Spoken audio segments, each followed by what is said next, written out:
the participants to be.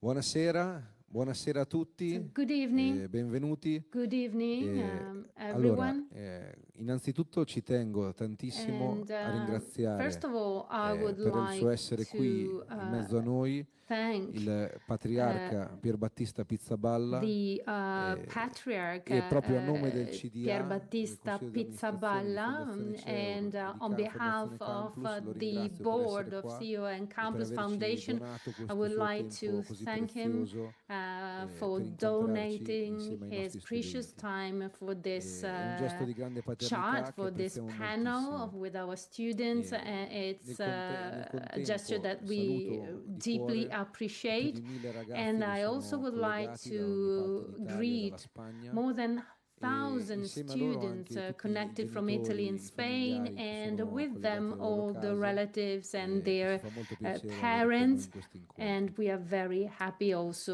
to nostro have them invito with per questo us. incontro, Sperare contro ogni So the speranza, title of this nasce dal meeting desiderio was di to imparare. hope against Ci all siamo hope. trovati a It stems fronteggiare from the desire tante of domande learning. dei We nostri studenti in had questo to periodo. deal with many Domande questions coming from our students proprio in this che period of non per una time. curiosità, domande proprio assetate di Questions verità, di fronte a un dramma, requesting una tragedia che gli truth affettati in di front profondo, of che li ha proprio a interrogati tragedy e that che deeply ha spinto a non hit them, and accontentarsi so they così, delle curiosità o delle informazioni prese were in giro, not ma a able to ricercare accept proprio quelli che curiosity potessero or essere just dei information, testimoni but they really credibili, dei wanted to testimoni hear operosi e che potessero anche witnesses questo and la even, figura you know, del patriarca having è a stata great credibility, determinante, and of essere course proprio dei testimoni di speranza being a in mezzo a witness tutta la of confusione di hope questo in periodo. Quindi il such a nostro desiderio mayhem. nell'invito è proprio quello di So affidare our le domande desire che sono is nate to proprio a entrust you qualcuno che with in questo all the momento ci è questions sembrato that interessante seguire. were raised Quindi by passo la students. parola And subito so con molto I would like entusiasmo to al immediately patriarca give the floor per un to introduttivo the Patriarch brevetto. Grazie, for grazie di cuore. an introduction. Thank you so much. When I hear this kind of introduction, I do not feel completely at ease. You know, it's like, are they talking about me? In front of today's challenges, I always feel small. And so, of course, I would like to, also reflect my spirit and what the Lord always asks me. So just to describe what we are living and what we lived, and then I'll give some space, of course, for questions.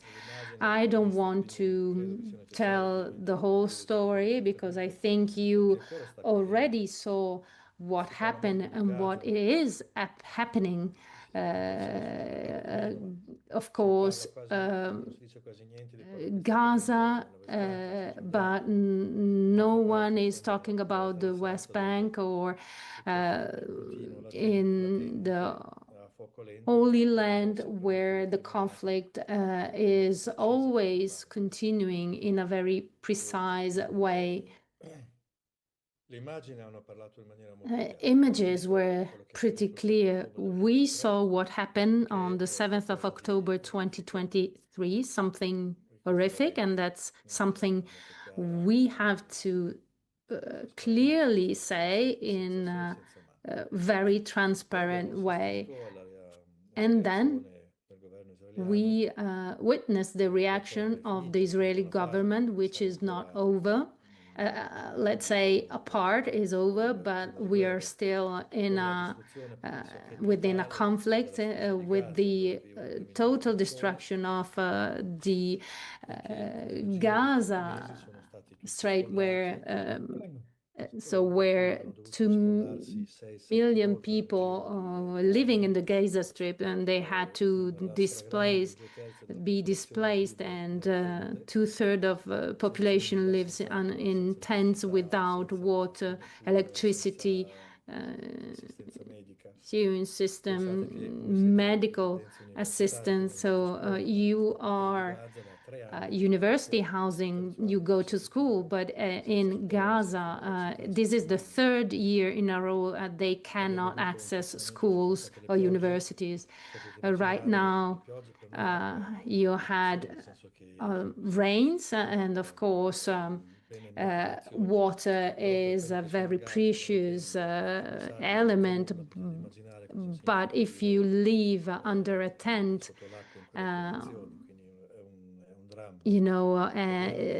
rain can be dramatic. And of course, bombing maybe is over, but people continue to die. So they are not mass bombing, but they are ad hoc bombing. And so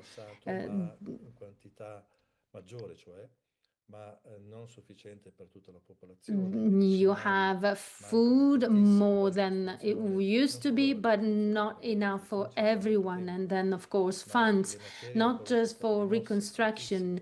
You still have, for example, a lot of debris, and so they are still under the debris. And when you enter Gaza, and I had to do it several times, a part of the stack of debris and the wreckage, and the smell of death, really, it's all around, and death corpses under wreckage. So it's very difficult, and most of the hospitals are destroyed. The reconstruction, you don't know when it's going to start, and the risk is that you stop in the middle, so to give governments to Gaza and to start defining the future of this population.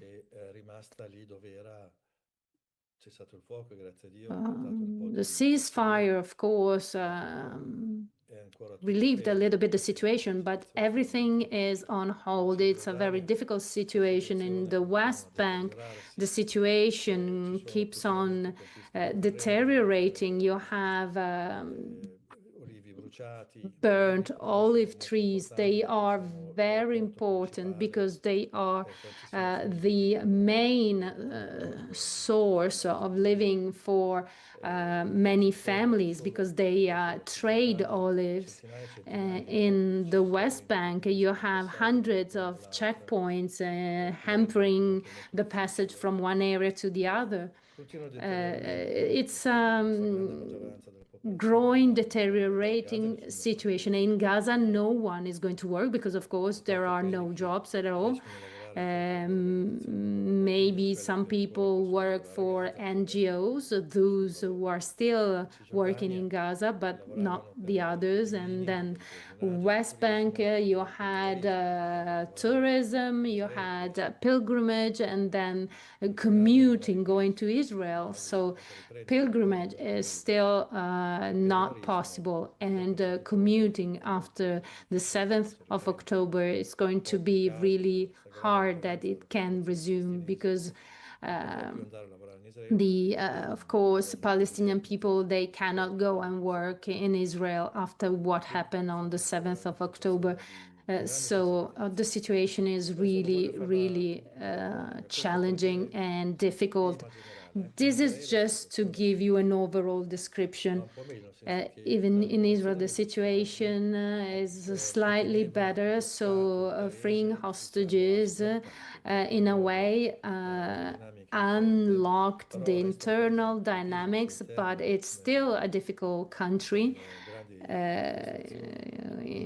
with a lot of parades against the first minister, and the country is divided on the idea of government. There is a strong line of the current government, so the religious Zionistic government, while on the other side they want to have a more secular approach. So this situation is, of course, really difficult. One model is almost at the end, the future one is still not clear. And that, of course, the situation, not just for Palestine, but for Middle East. So this is just to describe the overall situation of disorientation in that area. And then after the events of the 7th of October and with the Gaza war, everything needs to be reconstructed. Of course, even the intra-religious dialogue, Christian or Muslims, it's hard to find a meeting point. There is a kind of a mutual suspicion. So Hebrew were not Jews, didn't feel supported by Christians for what happened on the 7th of October. And then Christians cannot understand the silence of Jews for what's going on in Gaza. Muslim, they feel this climate of, phobia against the Muslims because they tend to be identified as Hamas or terrorists. So this is a difficult situation. I have also noticed that non-believers, they are a little bit lost. They cannot find the proper lenses to read this situation. And believers, we are, myself included, we are under pressure. With all these questions, where is God with this ocean of hatred? How can you still believe in God? Or how can we, feel hope when everything seems destroyed, not just in facilities, but also in human relations, in managing population and area? And then the other aspect that I would like to point out,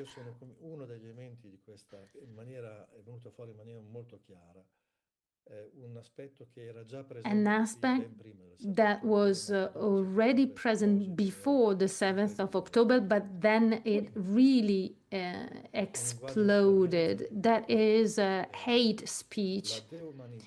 Dehumanization of the other started with speech, with words. So the other doesn't exist. And it is really dehumanized. So hate speech, even at political or governmental levels, or political organization on one side, on the other side, where the other is considered as the devil, or even animals. And these expressions are used more and more frequently. And I think that hate speech then generates the culture of violence, which turns into physical violence. Multilateral organization also pointed out this aspect. The United Nations, took months before some statements because they couldn't find a shared language. So behind the use of words, you always find an idea, a perspective, and this is a critic against myself and against others in the ordinary world. So to say, we left narrative to extremists, could be Hamas on one side, or so we weren't able to express over the years a true language, but also respectful. And now we are paying the price. So it's it's a really difficult situation. But the topic is hope. This is really difficult for us here because very often I see that hope tends to be represented by a political solution, but if we identify hope with the political situation, then it means that we have to wait for a long time, but because I don't see a political solution in the short term. Yes, and then we need a new leadership, able to express a new vision. You don't have a new vision if you don't have a new narrative based on which you can develop a vision. And this is not something that is going to happen overnight. So hope and political vision cannot combine. So at grassroots level, you can still find some hope situations. As of today, until now, the international community focused on the first level, like political, religious authorities and so on, in order to provide guidelines. But this was a failure starting from Oslo, because these agreements have never been translated into reflections or local actions. You really have to start at grassroots level. You have to create on-site at local level a network, so a human infrastructure which could start the reconstruction. So and maybe from this network in the future you can find a new leader. And at local level you have these people. That could be movements, families, associations. Even in Gaza, every time I went to Gaza, I was struck by the death climate. But many people, in particular young people, they were ready and willing to do something. As I said, in Gaza, there was no food, no medicine, drugs, no houses, really nothing. So many mothers, they joined forces in order to look after orphans. And this is not, of course, taken for granted, because everyone is living in poverty. So this kind of solidarity shall not be taken for granted. And so to, to nurture relations, human relations, or taking care of these orphans, or, for example, young people trying and helping blessed people, or with the food they have, not big portions, but they try and distribute these foods, of course, maybe in particular for the blessed ones, or for the senior citizens, for the ill.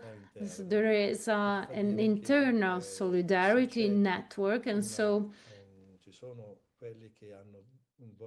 this allows us to think that if you have a dehumanization approach, but on the other side, you also find this humanization of the other, because if you recognize the other, you also recognize yourself. While if you deny the other, you also deny yourself. And in particular, I found a lot of young people, Israeli or Palestinian or Muslims or Christians, teens, they do not want to go to the army, and they are imprisoned because they refuse to shoot the others. And associations, movements, Israeli or Palestinians, they want to document what's happening, but not in an ideological way, but with facts, names, when, where, because there's going to be a time when everything will be over that you have to tell what happened in a very systematic way.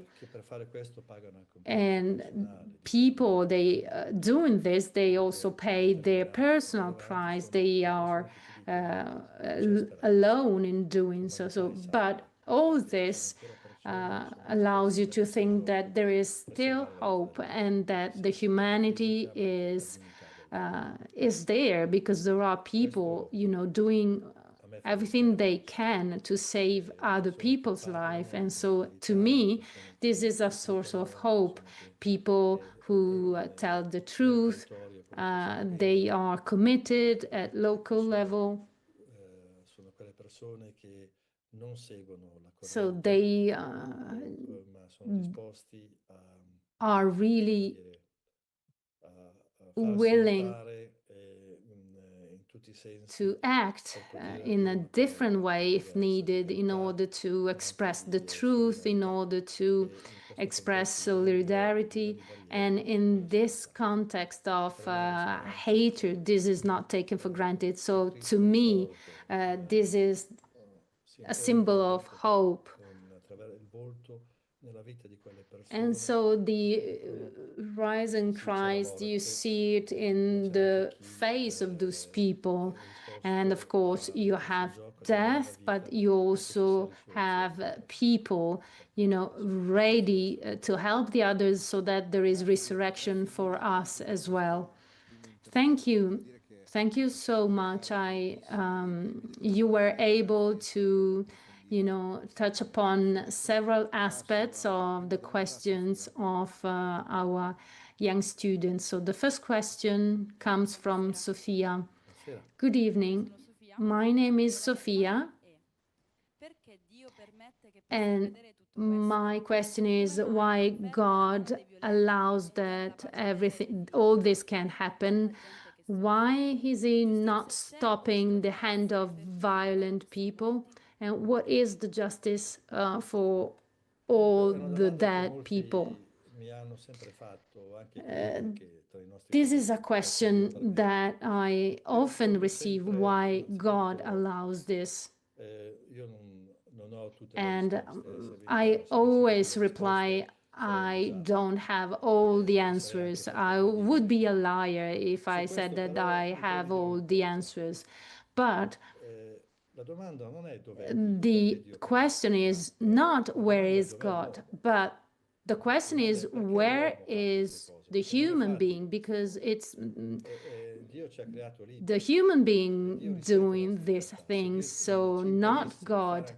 God created us as free.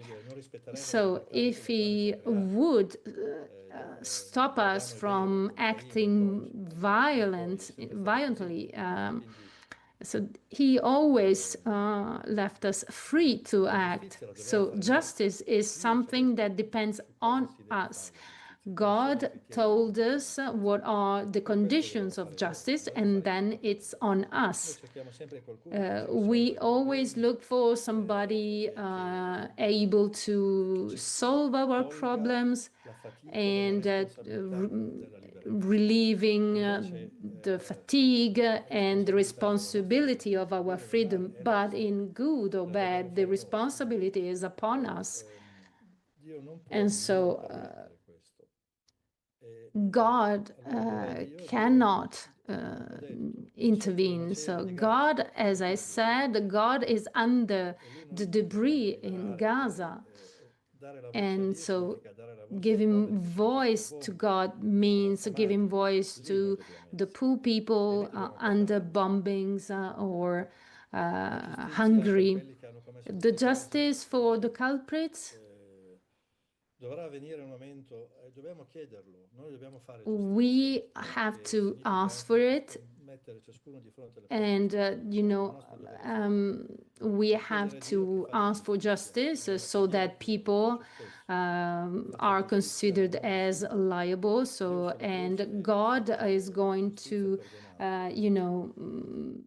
make justice in its own way. So God also did it when he was on the cross.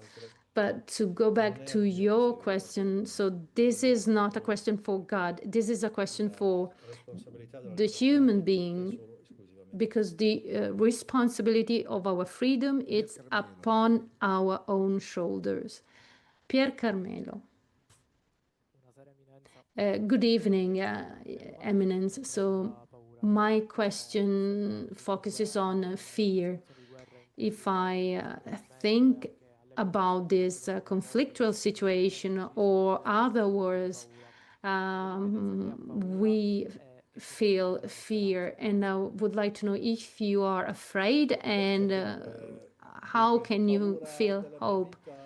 I'm not afraid for my life, but worries or concerns about what's happening, or that the situation can be further deteriorated, then yes, this is the type of concerns I have. And it is based on a challenging situation. It's like the Leviathan moment, the huge dragon creating disasters, or where the acts of devils, are being implemented. So this is the fear. And sometimes I'm afraid of not being loyal to my role or escaping responsibilities.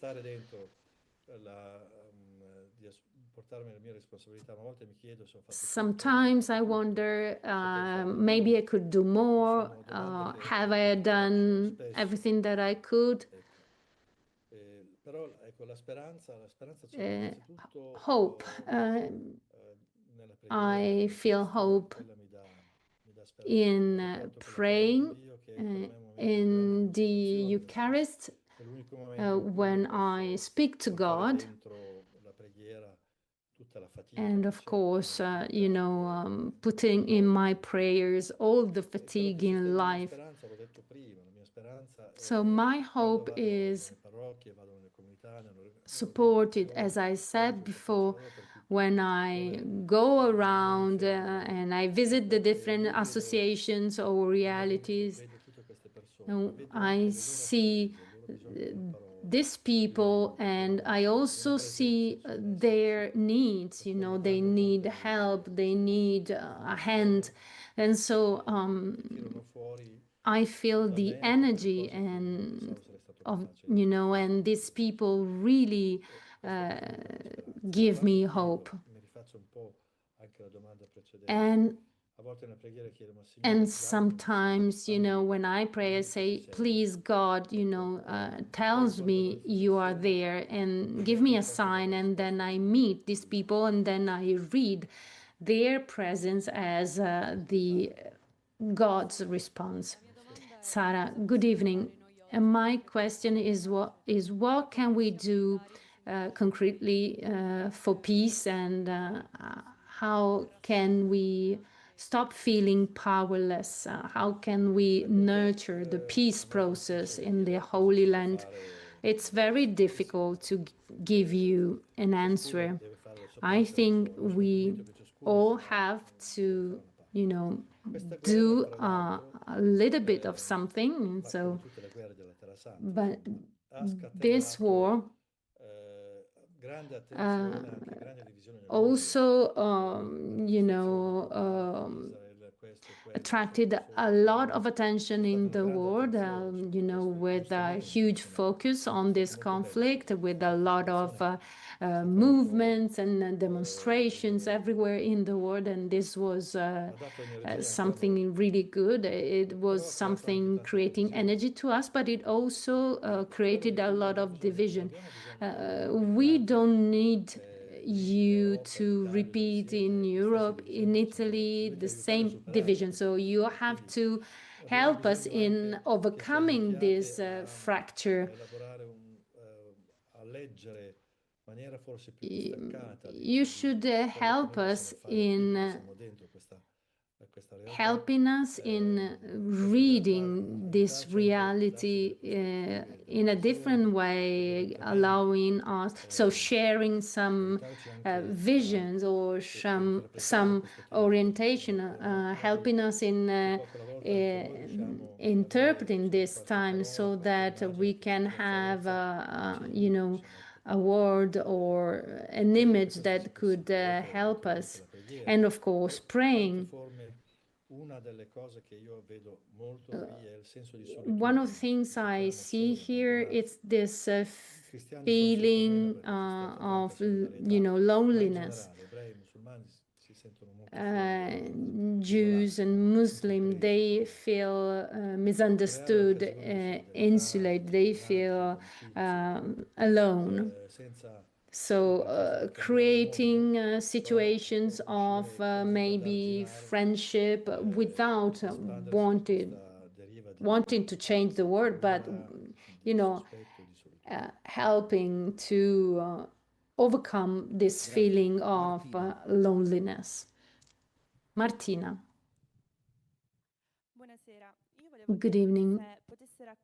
I wanted to ask you if you can share a moment or some anecdotes that allowed you to really feel the real presence of God.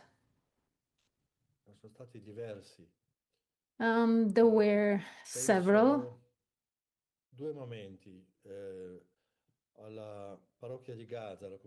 And the Gaza community, we are in touch with them every day. The first visit in Gaza, there were 3 of them during the war. The first one was Christmas 2023. No, sorry, it was May 2024. We already had several victims in our community, and after a long time I succeeded in visiting the community, and I met a mother who lost husband and 3 children killed by bombs. I really didn't know what to say to that woman. She was dressing all black, and she was really sad, but she was thanking God. And she prayed the Lord every day for her family, saying that they are now living with God and they are happy. So I wanted to help her, but in the end it was the opposite. And so she was also really active at local level. And so this lady allowed me to understand that even if she had all the good reasons to feel angry against the world and against God, maybe she was still hoping, and she was still believing in God. And then another anecdote, still in Gaza, we were at the parish, and there was this order of evacuation from the Israeli army because they had to bomb the area. And so I cannot decide on behalf of the parish if they have to leave or not. So I asked the parish and I said, we received the evacuation order. What do you want to do? We have to give an answer. And I will do what you tell me. So this is your decision, and I'm going to respect it, and I will also, of course, save your opinion. Do you want to leave? Do you want to stay? I don't know if the army is going to be happy with this decision. And so the idea was, no, we want to remain because you have ill people, you have the elderly, they cannot leave, and we want to stay with them. And I was a little bit acting as a devil's advocate. I will do my best to avoid bombing. I will keep on knocking at generals' doors, but I cannot ensure they will stop bombing. Are you sure? Because now I have to give and provide them with an answer. And then there was a little girl standing up saying, and one of the names of this military operation is the Al-Aqsa deluge. And so Hamas and this action was called as Al-Aqsa delusion. So this girl from Gaza said, look, we are not afraid. Under this deluge, we want to be Noah's Ark. And so I was really, surprised by this girl's answer. And then in that, I really saw God's words. Andrea, good evening, Eminence. So from the images, from the news coming from Gaza, we perceive the hatred characterized by the parties, strong hatred. Being young, we don't know why. What is the historical reason of this hatred, and what was its origin, in your opinion? So the historical root, I think it goes back to many decades. So the underlying issue is the Israeli-Palestine conflict. The last phase started in 1948 after World War II, when the United Nations established a space for Palestine, a space for Israel, and they had to be two states. But then with all the wars, the situation changed. And so while Israel created their own state, the Palestine didn't, and so that was, let's say, in a nutshell, the conflict between Israel and Palestine on the spaces, on the borders. And so the Israeli want, the territory in Palestine, and Palestine, they want a part of the space. And so one want the whole area, others would agree at a compromise. So the situation is, of course, much more difficult than what I'm just describing. But the historical root lies on politics. But three elements are key. Refugees, millions of Palestine refugees living with the refugee status since 1948. They are considered as refugees in many areas, even in Syria. And then the second element is the future borders of Palestine. Everyone said two population, two states, but of course you have to define borders. But with settlements, with the Israeli settlements inside the Palestine space, this is challenging. And third point is the future status of Jerusalem, because Israel says that it is the capital of Israel, while Palestine, they consider it as the future capital. So they said that there's going not to be a Palestine status. The community, the international community, wants a Palestine state. So this is the conflict that seems never ending. And inside the situation, the political situation, of course, you have clear religious aspects on the one side and on the other side. So it's a very, very complex situation. That's why it's going to be really difficult to solve this situation. Alice.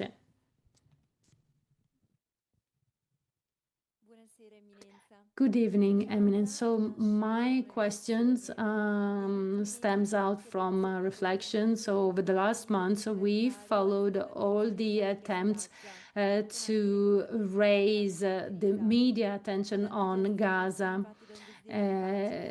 Sometimes gestures coming from a desire of peace, in the end, they generate violence. So why good, let's say, desire can lead to violence and contradiction? Of course, there are several reasons. I should ask this to you because here the situation is different. But having said so, let's say the reaction and what's it's going on in Gaza, of course, generated a huge reaction. So on the one side, this is beautiful because it means that in the international community you have this idea of life or respect that is part of our cultural heritage. And then, of course, mass media played a fundamental role with their images. But seeing this severe acts of violence, dehumanization, it also generated a strong rage, in particular in young people, expressing itself in a wrong way. And then, of course, you have radicalism or violent movements. And this is extremely wrong, but it's also wrong to give a lot of attention to this secondary phenomena, because the general participation among all generations at all levels with regard to what happened on the 7th of October and in Gaza in particular, I think this is a nice expression of participation to other people's pain, and this is not common. And so so what happened to Gaza, it really let's say generated and something wrong, but also something really good.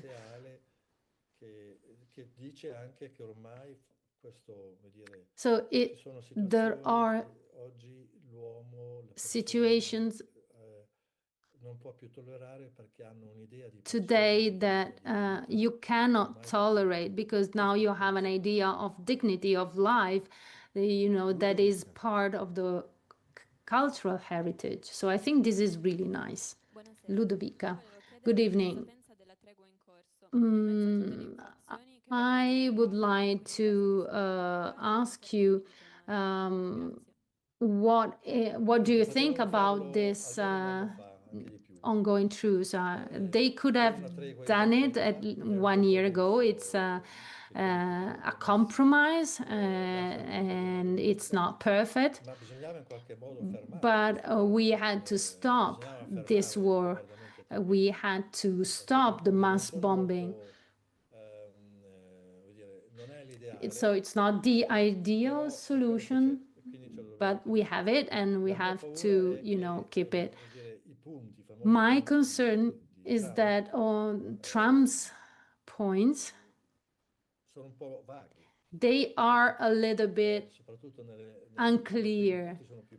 At the beginning, maybe they are more precise, but the farther you go, the more vague they are. So I think it's going to be difficult to implement them. For example, the withdrawal of the Israeli army, the demilitarization of Hamas. So all these aspects, governance, reconstruction, the interface dialogue, I think these points are really unclear, and I don't see a strong determination. There was a strong determination in imposing the ceasefire, while I see less determination in developing these points. So my concern is that they stop halfway, and then this in-between situation remains for a longer time than we think. This is my concern right now. Grazie. Antonio. Antonio?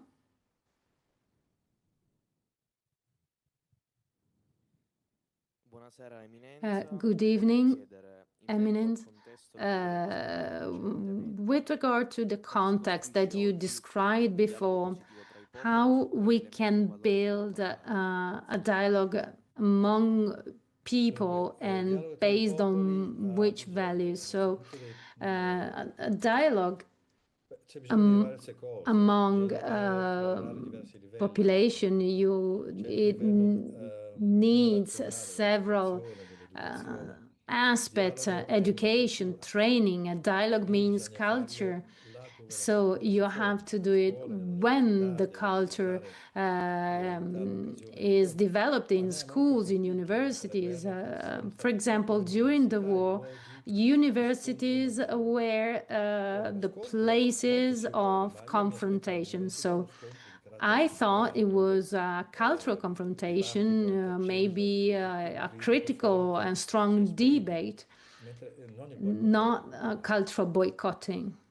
This is my opinion. Otherwise, this is not a dialogue. You cannot just talk to people who think like you think. And then at religious level, Middle East, not only, but in particular Middle East, religions play a key role in the development of thinking. So intra-religious dialogue with local leaders, with imam, with but also at lower levels, so that you can really reach the community, and then political leadership, because things never change by themselves. You need a guide, you need somebody helping to shape a vision.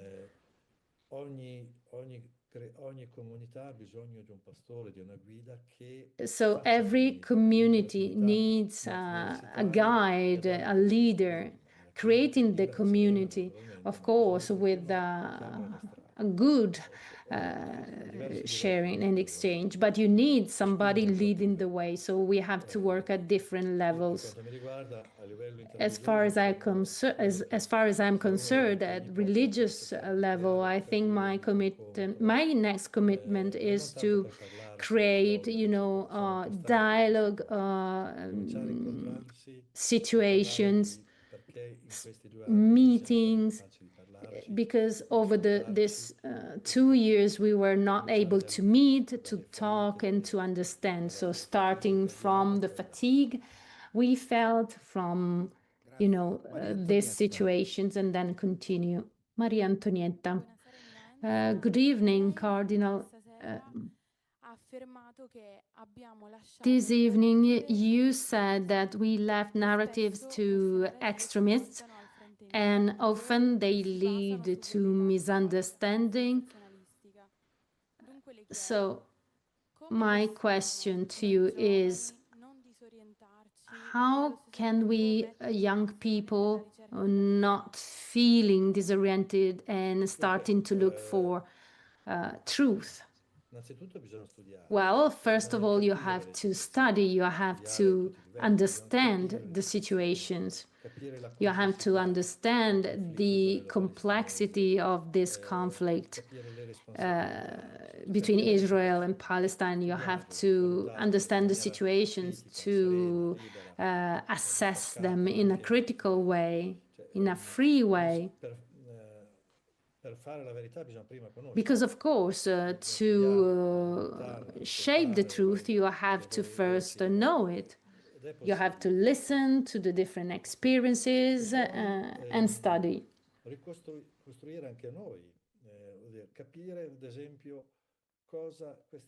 And trying to understand what these radicals say. For example,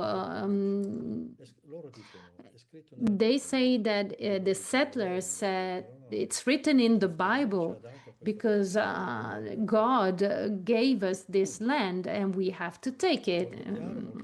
It's very clear, very consistent, and of course, what do you answer to them? You have to say that the interpretation is not correct. But it's not enough. You have to substantiate it, you have to justify it, you have to understand their point of view, to understand how to react in a different way to the radical narrative. So we also have to build our narrative in a solid way. Sometimes we just use words. They are true, of course, dialogue, reconciliation, and peace. But what if the dialogue fails in such a complex reality, harmed reality? How can you build it? What are the conditions, criteria, the elements? So behind these terms, there is a system, a structure that must be built, assessed, communicated. This is our role. We cannot do it in the short term, but we have to start. Otherwise, we leave space only to do saying, yes, there are international agreements and conventions, but they are useless because, oil or money, this is the only thing influencing the life in the area, even. Good evening, Eminence. I would like to ask you how is like being the Patriarch of Jerusalem, and in particular if you consider the intra-religious dialogue that you are developing. Why did you ask me this? No, I'm joking, of course. It's really tiring, really hard. Well, of course, first of all, I'm a bishop, and you have to stay with your community, with your people, visiting the community, listening to them, becoming their voice. But the bishop is also the person leading. I'm not just a loudspeaker. I also have to say this, okay, this is not. in our community, sometimes they feel the need, the urge for, strong words, condemnation, you have rage, expression. Of course, it's impossible to be neutral, but you always have to respect the dignity of others, which was not easy at the beginning. So you have to be clear on that. You have to be present. It was very difficult, in particular during the first months,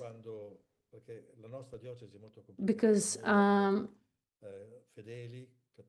our diocese is very difficult. We have, for example, Catholics serving the army and others attacked by the army. So, and they belong to the same diocese or under the same bishop.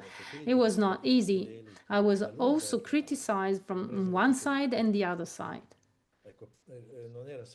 It was not easy,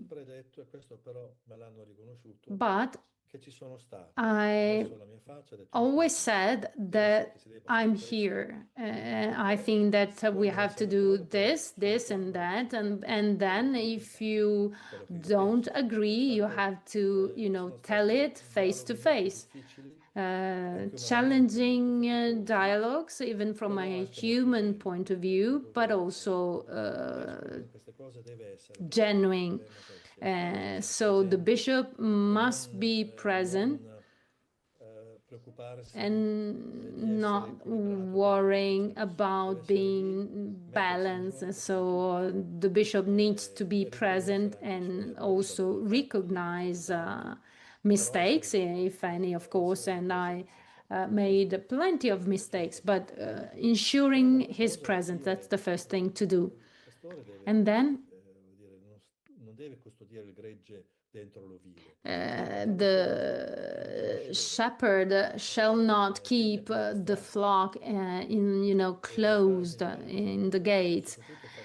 You have to explain that you don't have to close down. You have to belong to a cultural context with many religions. So even within this challenging situation, great suspicions and mutual, allegations, you have to keep the doors open. And then the intra-religious dialogue must start from life in common, shall not start from faith. Of course, faith needs to push you towards the other, but we have to start from life in common. We live together, we eat the same food, we drink the same water.